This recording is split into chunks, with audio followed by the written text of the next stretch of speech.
All right, we're going to move on to the open mic portion. Just a reminder that the maximum reading time is 7 minutes, and we will clap you off the stage if you go beyond that time. It will be a nice clapping, but it will be firm. You will need to move. So there are 12 people on the list. If we don't get to everybody, then we'll just save those that we don't get to for next time, but we will try our best. So Melissa Gutke, maybe? Does that sound right? Melissa, and then Isaac Timm, and then Justin Peterson. So those three will be our first three readers. Is it okay if we just go with this mic setup? Are we all good with that? We probably ought to put the podium in case We're people gonna do the podium. hide their shaking knees. All right, we're gonna hide shaky knees. That's a heavy thing.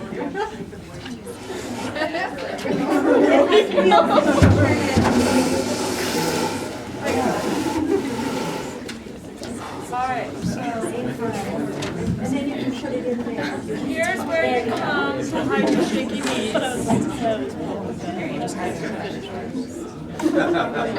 Okay, okay, we're going with it. Melissa, you're first. It's gonna be okay. It's great. More or less. I just won't touch it. Yeah, I wouldn't. All right, hi guys, I'm Melissa Gutke, and this Yay, is my Melissa!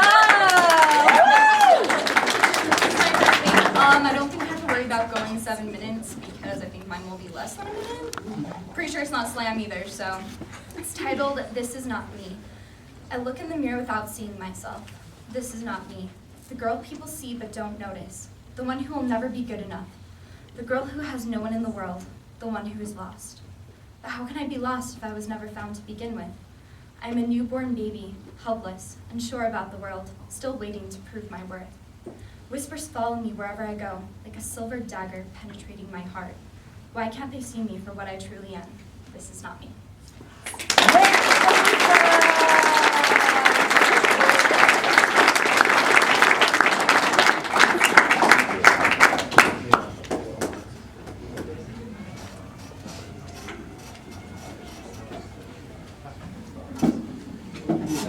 I just pull in front of here. I don't need a mic. Sorry, guys, I'm a little too far out. I don't need a mic, so. Okay. In the shimmering. I saw her in a shimmering line of light, between sound waves of steel guitar, between swirl and shuffle of high-flown skirts and low-tipped Stetsons. There she was, the shadow in a green dress, the dream before I heard her voice and time began.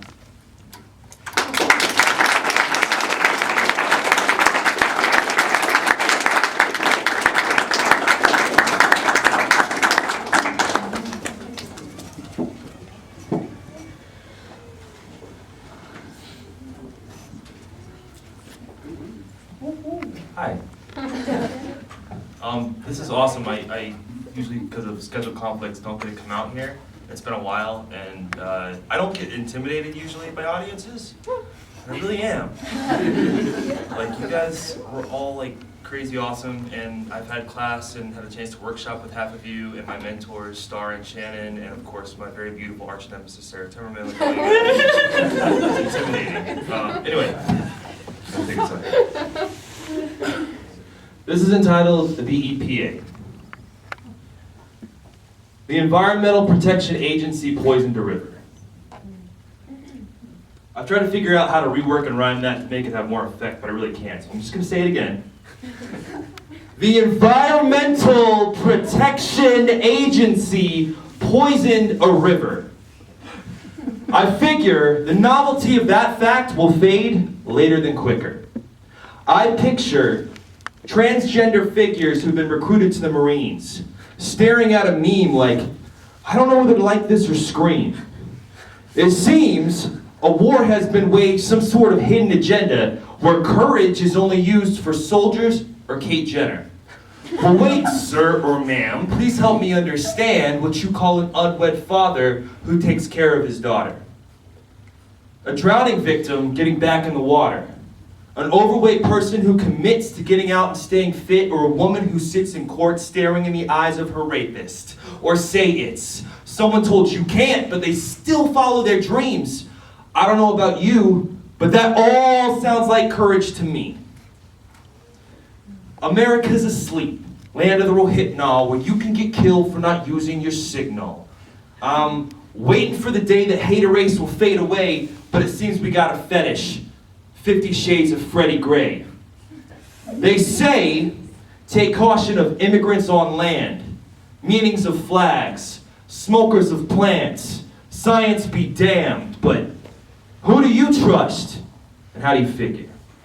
When the Environmental Protection Agency poisons a river. Thank you.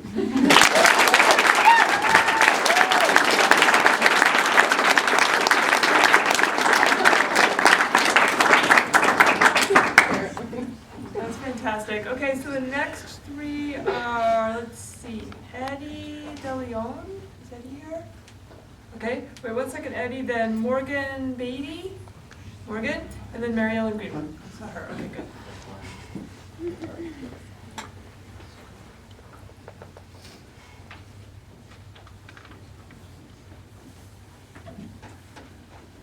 Hello. This is my second time ever performing in front of an audience. All of your eyes are on me right now. This is the first poem I've ever written for a slam poem. And this is called Doo-Wop, to the one I loved. Why do I keep my mind on you all the time? I thought that I was over you. I figured a little distance and talking about you less would be a cure for you, a simple means to a complicated ending that I believed would see me through.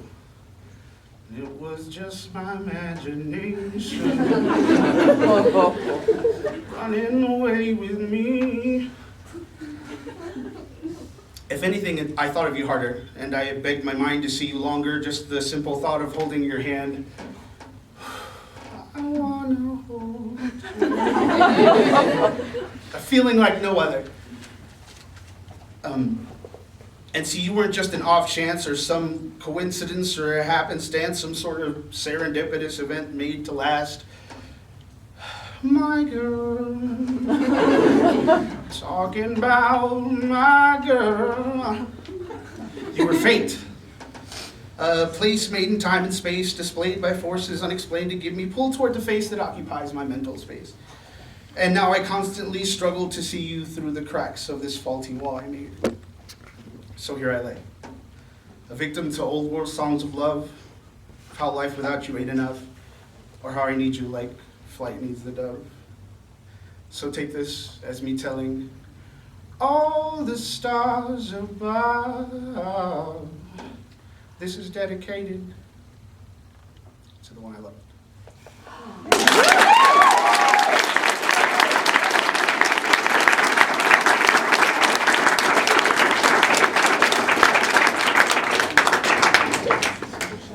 You can just clap now. This is called Their Territory. Branches crunch with every step I take. Trying not to make a sound, I slowly lift my feet. Birds chirp above me, welcoming me into their home. A cool breeze brushes my face, leaving a small stain from the cold. Pine scent fills my nostrils, and sap clings to my boots. A shot is heard over the ridgeline. Lucky guy, I hope he got a big one. I come across a doe and her fawn. They look at me, wondering if they should stay or run. Our eyes meet, and suddenly I feel a sense of calm. Suddenly, only noticing the big coal-like eyes of the deer, her ears twitching, moving to the beat of the woods. She slowly turns her head, the rest of her body follows, and gently leaps into the trees, rustling the branches and cracking sticks as she goes up and down on her hooves, running from me. Sleep comes slowly, every noise a giant, lurking toward my tent. An elk bugles, I am in their territory now. Dawn approaches, no bucks were sighted, no shots were fired. Slowly I pack up my tent, lead in my heart. Thank you.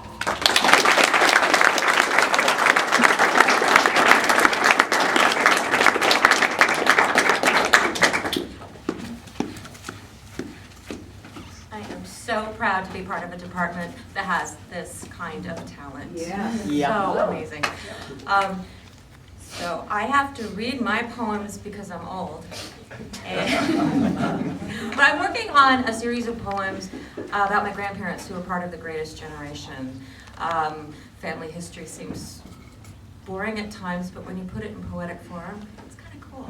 So the first one is I wrote in a pantoum, which is this really cool repetition of lines. It's just got kind of a mathematical approach to it. But you all know what that is anyway because you're all poets. So this is called The Ritual, and I would notice that my grandmother had this same process she would go through every day. And I wrote about it. The Ritual. My grandmother sits by the large picture window, lilac bushes in lavender bloom, hummingbirds hovering, sipping sweet water, the fluttering flag in the breeze. Lilac bushes in lavender bloom, my grandfather tinkering out in his shed, the fluttering flag in the breeze. Somewhere a mower is moaning and running, my grandfather tinkering out in his shed, a sprinkler soaking the dry August grass. Somewhere a mower is moaning and running, a cluster of children on bikes, a sprinkler soaking the dry August grass, hummingbirds hovering, sipping sweet water, a cluster of children on bikes. My grandmother sits by the large picture window. The other one I wanted to share is based on a comment that my grandfather made when I was younger, and it stuck with me. Let me find that.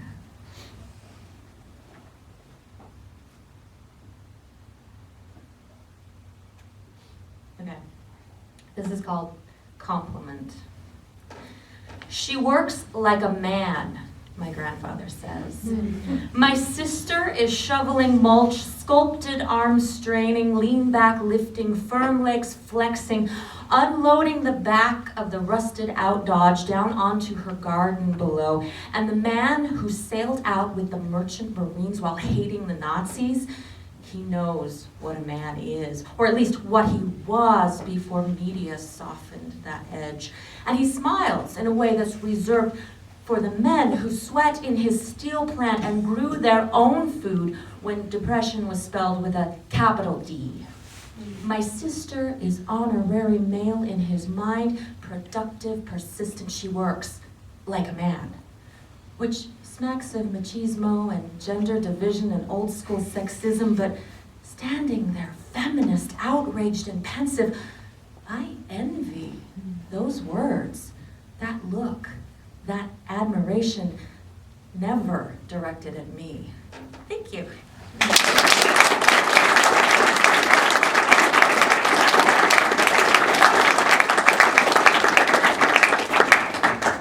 Beautiful. So thank you to those three readers, and then we're moving on to Hadley Sims, Sarah Timmerman, and Luke Lemmon. Is it Luke Lemmon? Is it Luke Lemmon? It is Luke Lemmon. Okay, great. So Hadley, then Sarah, then Luke.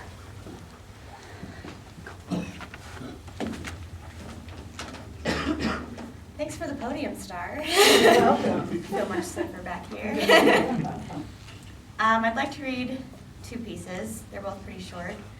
The second one is untitled, and the first one I like to call The Lonely Girl's Guide to Sleepovers. Do you want to come over? We can fill each other's voids. I'll let you sleep in my bed. You can whisper in my ear the things you tell someone you love. Do you want to come over? We can drink a few beers, just enough to dull our judgment. You can tell me I'm brave, and I can believe you.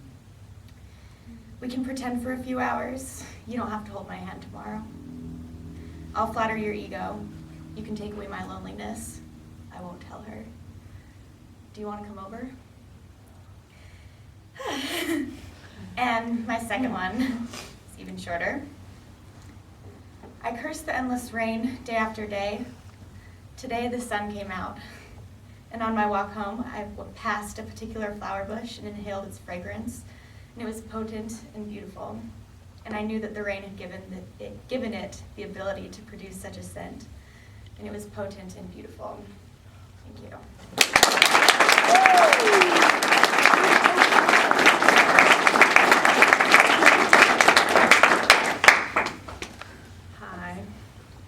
it's been a bit since I've actually stood up here, and it's weird how you think, like, I got used to it and now I'm not. I'm very nervous, but I'm trying to get back into it. And as the arch nemesis of Justin Peterson, I had to come and beat him. All right, so this poem is called Penance. I shouldn't be up here, layered like hipster, warm spaced between my body and the front row. Nude flats keep spasm muscles close to ground.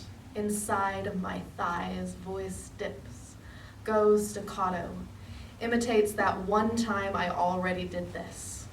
No, I should be mile high, half held in rock, semi-flat. My sage green yoga mat curtained across dust, piled deer droppings, broken juniper branches. Namaste in sun direction. Practice rivers involving visualizations, meditate on ways to forgive myself. But more heavy than the 2,352 steps weighted by thick boots and an even thicker ass, and more heavy than the way your eyes search mine for confession, my hikes end. No one wants to peak at 25. Even resuscitated emotion more interesting than enlightened attachment. 'Cause up here, I am is just a sink that needs to be emptied. Up here, my penance or voyeuristic performance, an agreement between you and I of ambiguous safe space, or just a mutual desire to feel something else. 'Cause up here, you're just my new emotional fuck buddy. No names, only my own, over, and over again, till it sounds less like pain and a little more like this. Unlike my more volatile selves, I enjoy the show, which is no less selfish, but a bit more deserving of sympathy. Sit there, eager mouth, an open O of empathy. You want the feelings of whatever arrogant prick steps up on this stage inside of you for a moment. You are complicit in this, at least. When I'm done, the unspeakable I spoke will slip round your tongue, but will it still taste like me? So if I tell you I was 5 when I grew an extra corner in my belly, if I tell you the space created by large fingers pushed into my softer parts, a reality that never got digested, how sometimes now even an innocent touch in my gut hits abnormal outgrowth, an impossible loudness comes out and heaves even I can't hear. If I tell you about the choice I made between God and myself and how God lost, but I sometimes sneak him letters, if I tell you I blame myself equally for both of these, if I tell you you should know, it isn't because I trust you. I like the way your face and body moves with my words, stereographic images, wet mouth slack, wide eyes fluttered closed. Because it's the way I should have felt but never could. I'm not asking you to care. We're not friends. It's just pretend, sweetheart. But you'll remember the girl who handed you sadness so undone it wets your tongue like a battery. Sparks of a shitty connection. And when I climb off, you will forget. Like that one night, one girl with that one poem. And I'll look for a version of me I don't really want in your faces, but I'll just feel dirty. And my walk of shame won't wait till morning. I shouldn't be up here. I should be forgiven already.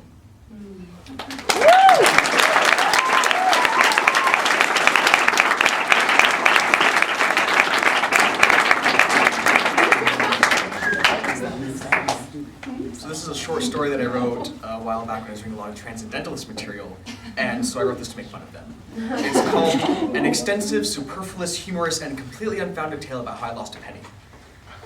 The unfortunate event occurred just over 7 moons ago in the lonely, frost-filled air of an early Idahoan spring. The trees were covered in a layer of sparkling white frost, delicately placed like a blanket on their evergreen limbs by a cool fog that descended on the street like nightfall on a winter's day. Of snow there was none, only the remnants of Jack Frost's lively dance and all things both near and far. None would venture out on a morning such as this if their presence were absolutely necessary, and only then with the most extreme care that had been given to such a task. The cold adds briskness to one's step, as it did mine, and perhaps that is why this terrible misfortune happened to one such as I. For unless Fortuna was displeased with my conduct, it seems to be the only explanation. It was the 3rd hour of sunrise when the sun rests just above the treetops, when its ascent begins to slow as it reaches its apex, but the fog would not lift. If I had waited until the fog had disappeared, perhaps this tribulation might have been avoided, as when the sun touches the earth, the air begins to grow warm. Surely my pace would have been less rushed if the weather had but smiled on this poor frame. Alas, as with all of the events in the past, they are but a memory of what was, and no amount of wishing and pleading with the fates can change what has transpired. Oh, how I lament that fateful hour when I first set foot on that cold, frozen ground. I had simply wished to visit a close acquaintance who had recently fallen ill and was in need of company. But even in the best of intentions, misadventure may fall upon anyone. The air was still and silent in those early morning hours, and though the fog obscured vision and the cold nipped at my nose, it was pleasant to be on an errand, to once again have a reason for existing and a purpose to life. The walk was short in terms of length, but it lasted long enough for the cold to penetrate my jacket and suck at my warmth. The vigorous stride I had set caused my breath to quicken and a merry red to spread to my cheeks and the top of my nose. As I knocked on the entrance to my friend's household, I marveled at a nearby pattern of frost on a window nearby. An infinitely intricate yet delicate piece of handiwork by nature, on a surface where few could enjoy her masterpiece before it was melted by the sun's glare. Yet there she had placed it with little care to whether it would be truly appreciated by us mere mortals or not. To her, creating is pleasing enough. She requires no attention or any praise. I spent just a few hours keeping my sickly friend company, providing meager but heartfelt care.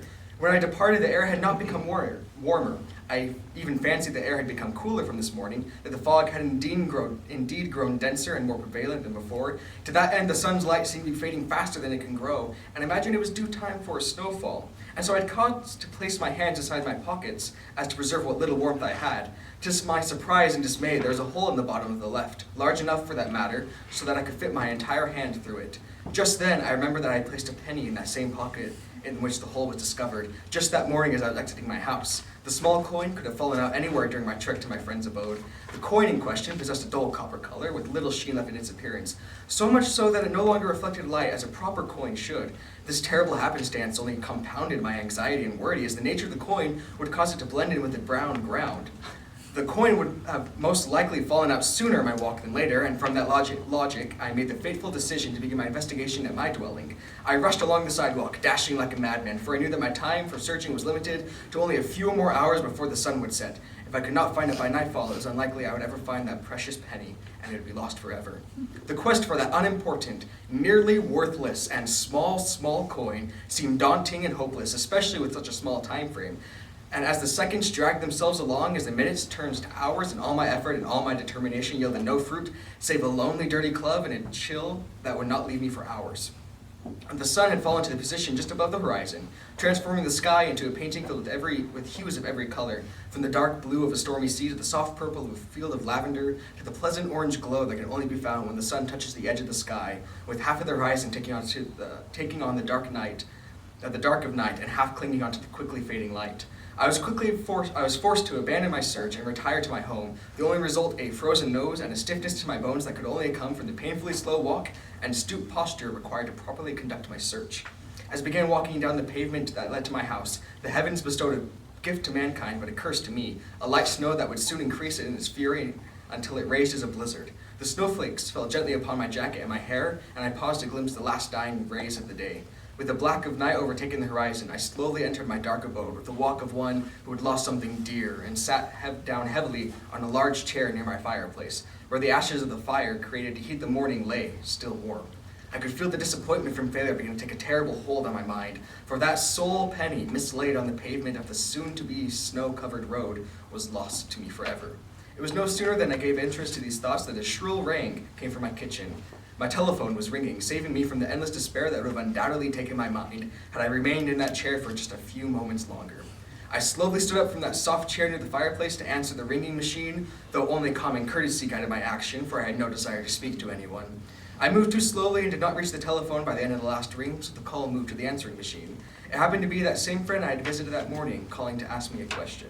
The voice on the recorder asked if I had lost a penny, a very bleak one, covered in tarnish and grime, for one was found as my friend was preparing for the blizzard. And that is the story of how I lost a penny.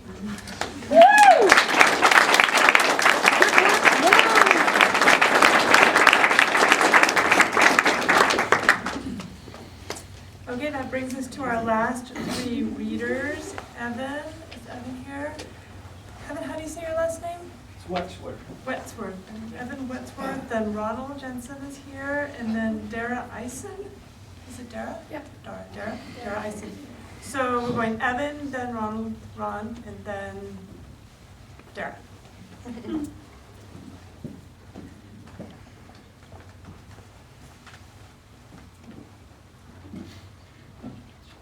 That's a pretty long walk from back there. Especially after the awesome slam team. You guys are so freaking awesome. Glad I came out tonight to see you guys. I have a few poems that I've been working on for my chapbook within. Got the title poem I want to read, another poem titled Within the Silence, and then the last poem I'll read is nonfiction. Within the silence, I long for the return of happiness, but I don't know if it's ever coming back. I don't mind though. I like sleeping with darkness. Honestly, if I didn't feel like slitting my wrist, punching brick, or running till my lungs catch fire, I wouldn't feel normal. Am I wrong to find tranquility in the turmoil of the constant push and pull of love, hate, love, hate, love? I imagine normal feeling like raindrops pounding on my face, yellow moon lighting my solitude, feet carrying me along slim trails and rugged Washington cliffs, salty Pacific breath settling on rocky shores under gray blue canvas. I imagine sitting, knees to chest, awaiting ocean spray to wash over me as I toke away my pain. Within the silence, I hear whispers and echoes, reverberations of the man I don't want to be, but the man I've become, a man who is bound by never-ending thoughts of pitch and self-harm, a man shackled, ball, and chained to mental illness, a man who can't break free. Within, I've got wounds you'll never see, battles that don't end, conflicts that won't settle. But I keep quiet, hoping that someone will understand what it's like to wake up every day hating yourself. God only knows I try to help you understand. Balance is in the serotonin reuptake, sedating my broken mind until I make believe I'm free. Sertraline is my mask, suppressing infinite hand washing, while fingers crack and bleed. Emetophobia irrational to those who can't feel the sweating, heart-pounding, anxious fear that comes with seeing the word vomit. I've lived like this for 20 years and I still don't understand why I'm like this. How can I expect you to? And the last one, nonfiction. I reach for my white pill bottle to try and feel normal. Does that sound like a fairy tale to you? I guess it depends on what's in the bottle. I've been dubbed a mental case by my own psyche.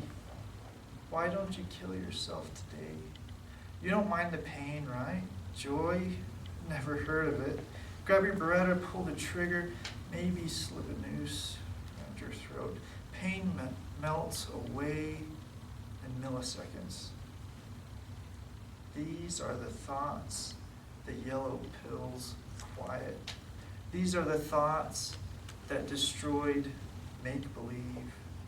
These are the thoughts that created nonfiction. Thanks.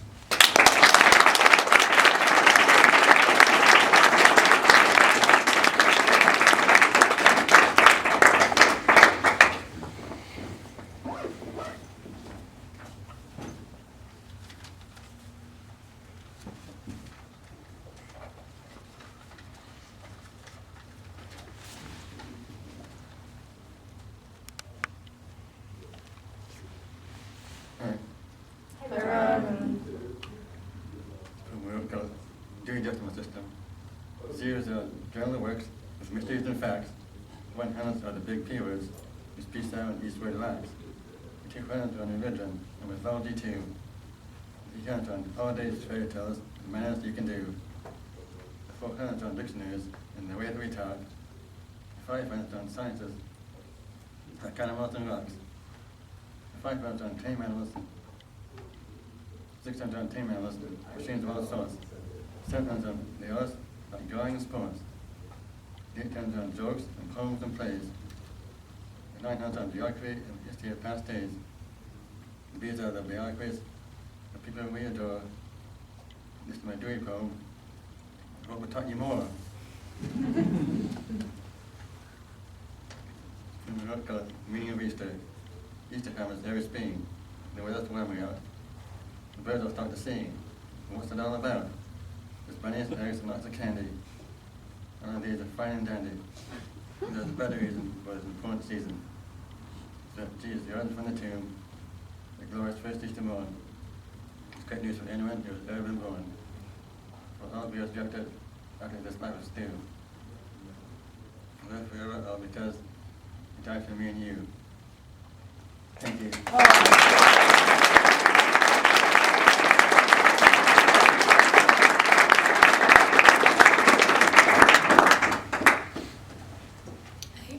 Hi, this is a poem called Indra's Net. Okay. Some say that we're all connected in Indra's net. Each soul is a knot, a gem with 1,000 facets reflecting all others, infinite eyes reflecting infinite worlds. But what happens when a knot unravels, when a gem shatters at bullet point and the rope frays? In the metaphor of connections, my net was lowered into the sea by callous hands, the rope heavy with water as the gems gleamed in the sun's rays, the net bobbing in the current. Under the weight of the seas, the gem fractured, shockwaves crashed through the bonds, shredding fine fibers, and before sun-weathered hands could heave my net into the boat, 3 jewels broke off and plunked into the sea, and I am bound, secured by the bonds of life, so I cannot reach out or feel the stones slip. I fear the fish lurking with mouth gaping to swallow the pearls, and the fisherman who slices the stones free of its belly. Will he see the way the pearls shimmer in the stink of blood and guts? Will he realize the treasure he holds?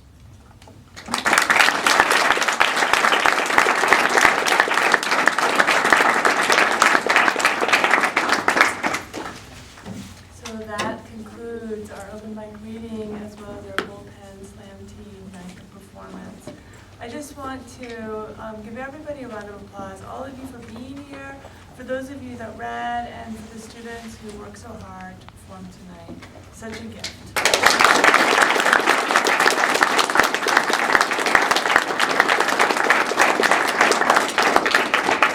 Go, be well, be safe, but first please take your chairs and